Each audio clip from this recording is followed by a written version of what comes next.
What up, YouTube? Got my Ice Bear 50 Vision CC scooter. It was delivered after dark last night and I was kind of tired, so anyway, I'll show you what I did improperly. Basically, when you get the bike, this is just a flat piece of metal. It'll have a bolt going in it to hold the cage on. You can throw away that bolt, it has no purpose. You get these under the seat. You'll have a set of clamps. This will also be under there. I didn't know what was up with this. I didn't see it till after I had already bolted all this together and drove it back to my house. This actually goes on between the first set of clamps and the next set. This is like the bottom set of clamps. I totally forgot and didn't do it. So this piece goes on to cover these two bolts, which are 8s.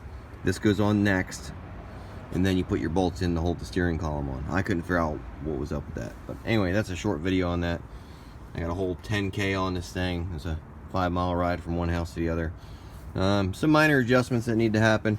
When it came in, these rear shocks are in the down position on both sides. There's 2 rear shocks on this thing. They were in the down position.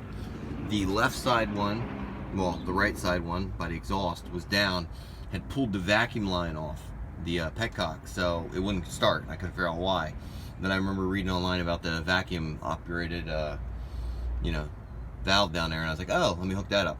So once I did that, we got golden and I drove it home. But that's just one of the things you look for when you're putting these Ice Bear Visions together, or any other double shock probably. The bike rode really well. Had it doing about 30 last night. I did change the oil to 10W40 SAE before I even started the process, just to be safe, and then I zipped it home.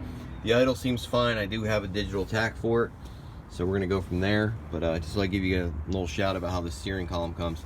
The handlebars are dangling down. The front fender was wrapped up in the mess. It actually got thrown out. We had to look in the trash for it last night.